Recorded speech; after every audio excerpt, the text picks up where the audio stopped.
Hello my friend, welcome back to my channel. চলো আমরা আজকে শিখবো ভয়েস চেঞ্জের একটা গুরুত্বপূর্ণ পার্ট, যাকে বলা হয় কোয়াসি ভয়েস।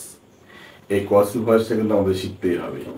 কোয়াসি ভয়েসটা কিন্তু ভয়েস চেঞ্জের একটু ব্যতিক্রমী নিয়ম, ঠিক আছে? চলো আমরা সেগুলোকে জেনে নিই। ভয়েস চেঞ্জ দেখো করছি, যে আপনার ভয়েস চেঞ্জ করছি, এই ভয়েস চেঞ্জ করতে গেলে দেখা গেলো আমরা দেখেছি আগে এটা সাবজেক্ট, ভার্ব, অবজেক্ট। এই সাবজেক্ট এদিকে আসছে, অবজেক্ট এদিকে আসছে, সাবজেক্ট এদিকে যাচ্ছে। এখানে একটা বিভাগ ব্যবহার হচ্ছে। কিন্তু কোয়াসি ভয়েসে কিন্তু সেটা ব্যবহার হবে না। কোয়াসি ভয়েসটা কিন্তু একটু অন্য প্রকৃতির ভয়েস চেঞ্জ। এই ভয়েস চেঞ্জটা করতে গেলে তোমার কি করতে হবে? এখানে দেখো যা থাকবে তার একটু সেইগুলোকে সাজিয়ে গুজিয়ে নতুন কিছু যুক্ত করতে হবে, করে তোমার বাক্যটাকে পূর্ণ করতে হবে। কিভাবে দেখো,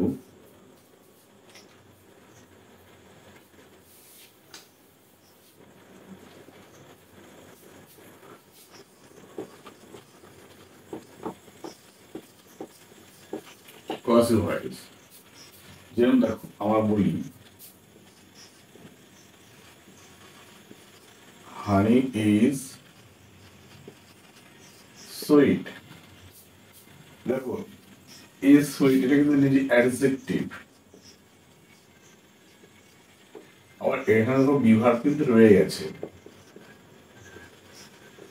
তোমরা কি করো, বিভাগটা রয়ে গেছে, এটাকে ভয়েস চেঞ্জার বন্ধ করতে হবে। আমাদের আমাকে বিভাগ যেহেতু রয়ে গেছে, সেই বিভাগটা যেন রয়ে গেছে, সেই বিভাগটাকে আমাকে তুলে নিতে হবে। বা রাখি না কেন, তোমার আমাদের এখানে একটা এমন ভাব লাগাতে হবে যে ভাবের সঙ্গে কিন্তু ভাবটা কিন্তু বিভাগ থাকবে না, ঠিক আছে? এই একদম ভাবের ক্ষেত্রে মাথায় রাখবে। দেখো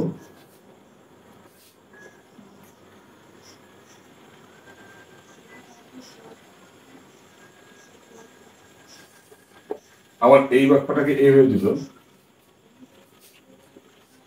হানি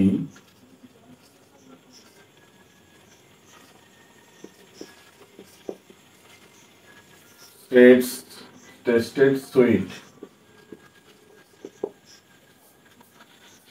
দেখো এখানে হানি, এখানে টেস্টেড, এন্ড সুইট, এখানে এটা অ্যাডজেক্টিভ, এটা কিন্তু ভার্ব, আর এটা কিন্তু তোমার কি হয়েছে, নাউন। তো পার্থক্য এখানে দেখো, হানি ইজ সুইট আর হানি টেস্টেড সুইট। এই যে বাক্যটার পার্থক্য তোমার রয়েছে, এই পার্থক্যটা আমরা কি করে করবো? প্রশ্ন হলো এখানে হানি টেস্টেড সুইট যেটা রয়েছে, এটাকে আমাদের কি করতে হবে? হানি সুইট এটাকে রূপান্তর করতে হবে, মানে এই জায়গাটায় ফিরিয়ে আনতে হবে। তাহলে আমরা যদি এইভাবে লিখি, দেখো হানি সুইট, নাউন অ্যাডজেক্টিভ, এরকম বসে কখনো? কখনো বসে না। কিন্তু কিরকম বসে দেখো, বয় গুড, এরকম কখনো হয়?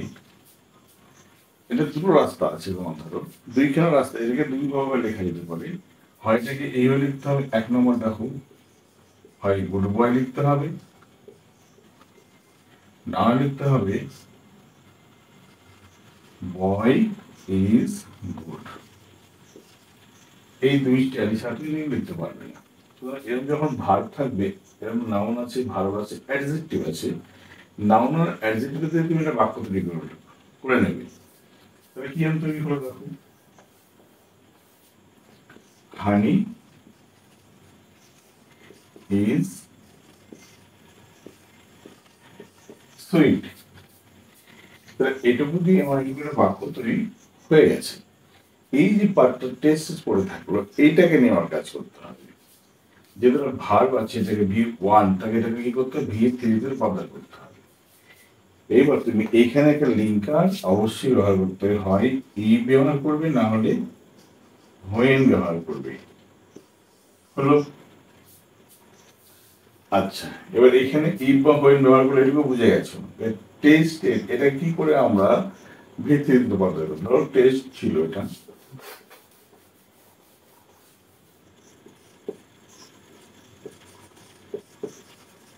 এই টেস্ট,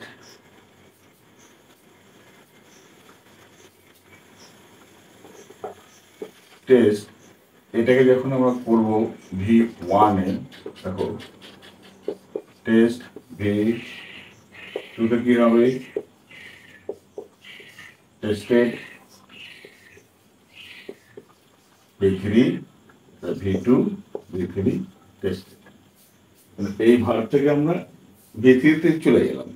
প্রশ্ন হলো এবার কোন V3, দেখো V3 কখনো V3 আগে হয় তোমার দুটো রাস্তা, এক হয় হ্যাজ অথবা হ্যাভ লিখতে হবে, তারপরে ওই V3 লিখতে হবে, অথবা am is are লিখে তারপরে V3টা লিখতে হবে। V3 হলো। এইবার মনে রাখতে হবে, আমি তো এখানে লিখে দিলাম, দেখো is tested, এটা আমরা লিখে দিলাম। তো এখানে ইফ ইজ টেস্টেড তো হতে পারে না, তাহলে সাবজেক্ট লাগবে, যার সাবজেক্ট নেই তখন সাবজেক্টে কাজ করবে কি ইট, লিখে দাও ইট। ইফ, তাহলে ব্যাপারটা কি হবে, বাক্যটা কিভাবে মনে করবো আমরা বুঝতে পারছো। হানি ইজ সুইট হোয়েন বা if it is tasted. Clear? সেরকম ভাবে দেখো, তো তুমি এখানে দেখো নাউন আর অ্যাডজেক্টিভটাকে বিভাগ দিয়ে এটা আলাদা করে নিয়ে বাক্য তৈরি করে ফেললে, তারপর মানে কি করবে একটা, তাহলে হানি ইজ সুইট টেস্ট সুইট এই বাক্যে আসবে, ওর কথা নেই, কিন্তু বাক্য যেও দিন না কেন যদি অ্যাডজেক্টিভ থাকে তুমি এইভাবে কাজ করবে, হানি টেস্ট সুইট, এইভাবে তুমি ইফ বা হোয়েন তুমি লিখে নিলে, তারপরে পরে যে ভার্বটা থাকলো ভার্বটার আগে দিন ভিতরি, ভার্বটাকে ভিতরি তুমি রূপান্তর করে নেবে, নেওয়ার পরে সেই ভার্বের আগে একটা বিভাগ লাগাবে, ইজ লাগিয়েছি দেখো, বিভাগ কোনো ভাগ দেখা অবশ্যই না, কর্তা নেই অবশ্যই, কর্তা যার কর্তা নেই তার আগে লিখতে হয়, যার কর্তা নেই তার আগে তুমি কি লিখবে, অবশ্যই ইট লিখবে। ক্লিয়ার? ব্যাস হয়ে গেল।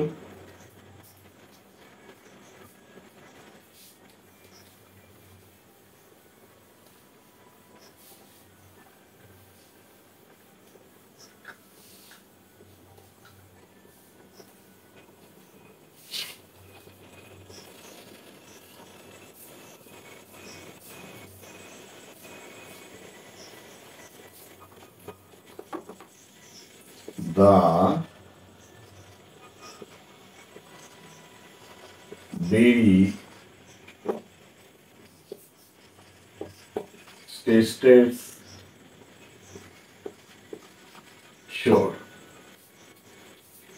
বেরিটা খেতে টক, কি করবে দেখো, এটা দিয়ে বাক্য তৈরি করে নাও, দ্য বেরি ইজ শিওর, তারপর তুমি হয় ইফ লেখো, তা নাহলে হোয়েন লেখো, যা খুশি লিখবে, এটাকে বিক্রি করে দাও,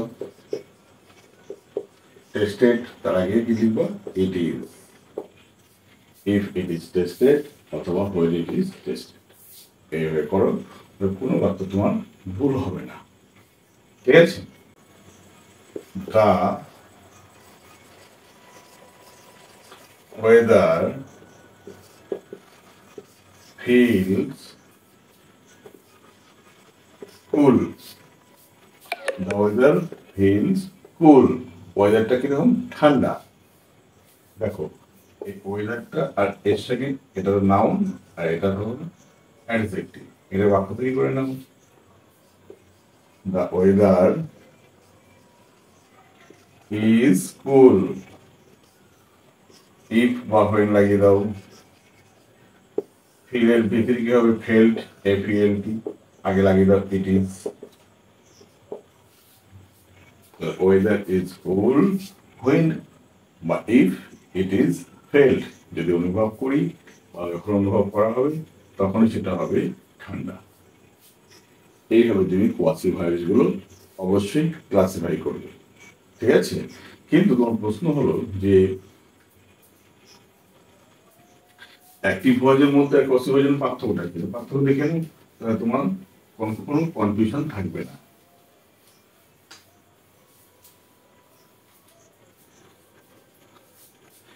পার্থক্য দেখো, এটা coercive voice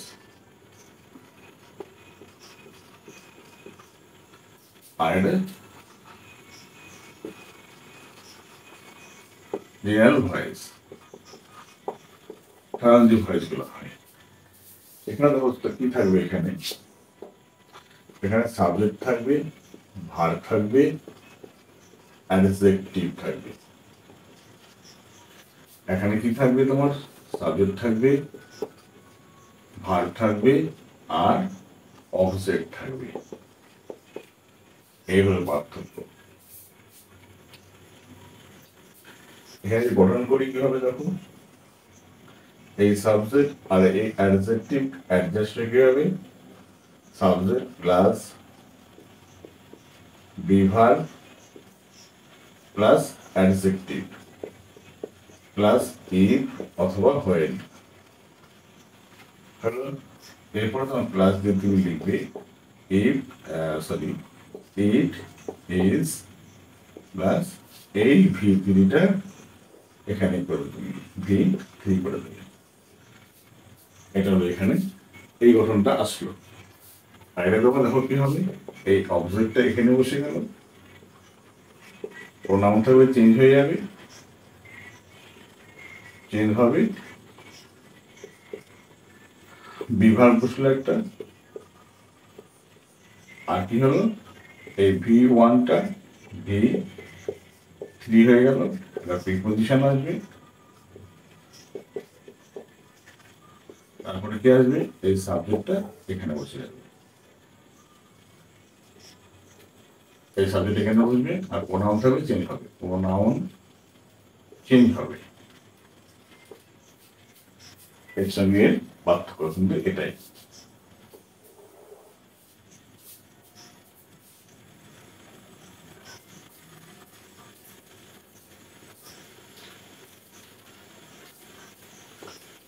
The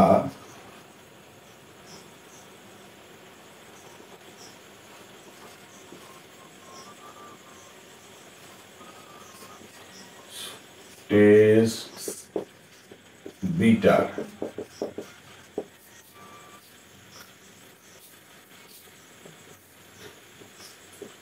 He calls him. দেখো এখানে নাউন অ্যাডজেক্টিভ দেখি করে দেখো, এই নেমে আসো, দ্য soup is bitter, তোমরা হোয়েন ইকো লিখতে পারো, ইট ইজ টেস্টেড। এভাবে করলে এটা তো তুমি পারবে অবশ্যই করতে। হি ইজ, এটা এদিকে আসলে হি হয়ে গেল, প্রোনাউন চেঞ্জ, বিভাগ আসলো একটা, তারপরে কি হবে ভি3 কল্ড, তারপর প্রিপজিশন একটা, বাই, এ থাকলো কি হবে হিম, প্রোনাউন চেঞ্জ হয়ে যায়, এভাবে ভয়েসেস গুলো করবে। এই বেসিক কনসেপ্ট যদি তোমার ক্লিয়ার থাকে, তুমি যে কোনো ভয়েসে তুমি অবশ্যই করতে পারবে। ওকে, চলো দেখা হবে অন্য কোনো একটা ভিডিওর সাথে। বাই।